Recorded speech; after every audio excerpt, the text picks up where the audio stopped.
When the car salesman slaps the roof of the car and says, "This bad boy can fit so much spoilers in it." Imagine you're playing Dungeons & Dragons. Now imagine you're watching Doctor Who. Now further imagine I know what the fuck I'm on about. Congratulations, you've just figured out the plot of The Giggle. Still not convinced? Well, let me paint you a longer picture for the sake of watch time. This episode starts out with Neil Patrick Harris's past life as a Bavarian toy salesman. This is giving Black Butler vibes. I can't unsee it and neither can you. You're welcome. This random sap buys one of the puppets to use as a test subject for his boss's latest invention, the Brain Rotter 3000. I mean, the television. I got quite the shock. Me too. Yeah, that's the typical reaction to setting fire to creepy things. This always ends well, right? Imagine if he could talk. Imagine what he would say. Well, that's easy. He'd be saying, "Ow, my god, ow, I'm on fire." Fast forward to present day, y'all already forgot this was a Doctor Who episode review, didn't ya? Everybody in Britain has turned into entitled Americans. Current Neil is here. Why does he look and sound like he's performing with the Electric Swing Circus? With little to no pacing at all, the Doctor, Donna, and Wilfred are all abducted by UNIT and taken to their headquarters.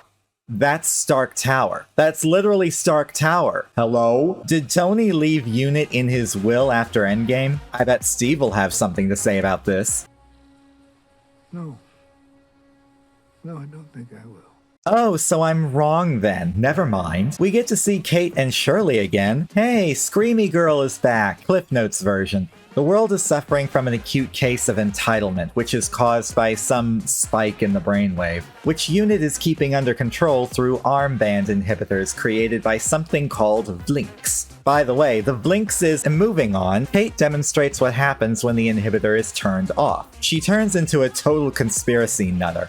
Keep in mind, this is what the brains of Alex Jones, Andrew Tate, and Elon Musk go through on the daily. Press F to pay respects. The Blinks points out that it's being generated inside of people's brains instead of being beamed in, as Donna suggests. There's also an anti-vax reference in here. Did you spot it? I don't think it's exaggerated either. That's literally what they sound like. The monitor shows 7 peaks, which Donna immediately recognizes as an arpeggio. Mel recognizes it too and sings it, to which everyone immediately stops what they're doing, mentioning that it sounds so familiar. Yeah, maybe because every single elementary music enrichment class taught us that? Well, no. It's Doctor Who, which means this motherfucker is behind it. This giggle is what's causing the world to go mad. The giggle. I just figured out how this episode got its name. Anyway, the signal is coming from a Korean satellite above London, so UNIT's solution is to fire a laser at it. Also, there's this scene where Kate offers Donna a job. You should think about joining UNIT.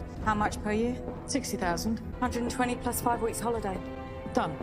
Damn, I miss her. Meanwhile, the Doctor and Donna resolve to go back in time to when Stooky Bill was first broadcast. In the process of doing so, the Doctor finds an old foe, the Toymaker. Neil Patrick Harris has alien lineage and Hollywood tried to cover it up, the bastards. I just want y'all to know that this interaction exists.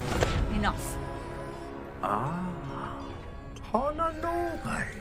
I wondered which one of you had the balls.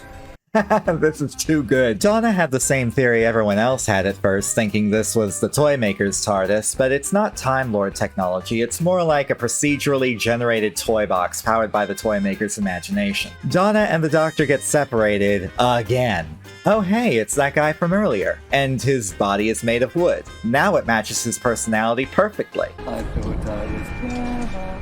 I thought I was clever. This show needs help. Donna, however, winds up in a room with Stooky Sue and her Stooky babbies. I'm poor wee Stooky Sue. I don't know what to do. And this is why the British fear the Scottish. Poppy Playtime devs, y'all better be taking some fucking notes. Hello, Stooky.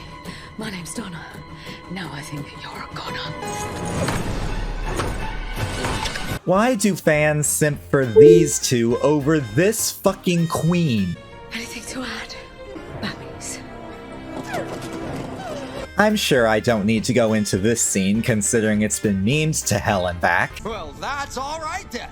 The Doctor challenges the Toymaker to a game. Here he reveals that he imprisoned the Master in a gold tooth, and yet there's one being in the universe he's actually scared of, called the One Who Waits. Cool. So he loves playing all sorts of games, but he draws the line at playing the waiting game. Okay. Oh, well, that's all right then. Are we gonna get more details about the One Who Wait? Ah, nah. We're just gonna draw and lose. Which leads to a best of 3 challenge. The Toymaker collapses his dimension into a box, and the Doctor and Donna return to Stark Tower in 2023 to prepare for the Toymaker's return.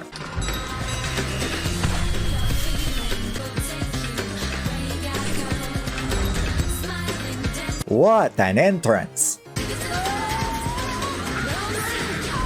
Classic Screaming Mel. Of course he'd be the type to turn bullets into flower petals. Oh look, more guns. You'd think they'd learn after the first few times they tried. If neurotypicals have trouble understanding what it's like living with ADHD, show them this scene. Oh look, he's got a hold of their fancy cannon. The Doctor, having failed at reasoning with the Toymaker, offering to travel with him, is shot by that beam that I can't be asked to remember the name of, and now he's regenerating. What the? So, some random bullshit happened, and the Toymaker's area of effect split the Doctor in two between his current version and the new one. There are soldiers all over the skyscraper, and he's in his pants. My whole life I've dreamed of saying that, and I miss it by being someone else. Do you come in a range of colours? Yes. Oh goody, they made that joke so I don't have to. Moving on now, the Toymaker challenges both of them to a game of catch. Since it was his AoE that split them in two, he has no choice but to play 2-on-1. Really overlooked that one, didn't you, mate? What am I watching? And why are the Doctor's gams so glorious? I can't believe I wrote that. The Toymaker misses that last spike, and he loses at his own game. And he's so bent out of shape about it, he folds and flees the universe. Hey, it's that tooth! Hold on, whose hand is this?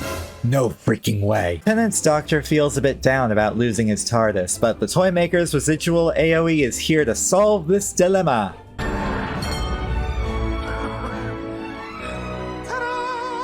This one is ADA certified with a ramp, and it even has a jukebox. You may notice my indifference to this development, and that's because you can only push so many retcons on me before my brain throws up its hands and just goes, sure, why the fuck not? Just one more thing to add to my bucket. So now that the new Doctor is off on new adventures, the older one is staying behind with the Noble family to enjoy a few get-togethers every now and again. And they all lived happily ever after. Any questions? Oh, you want to know what the Blinks is? Well, it...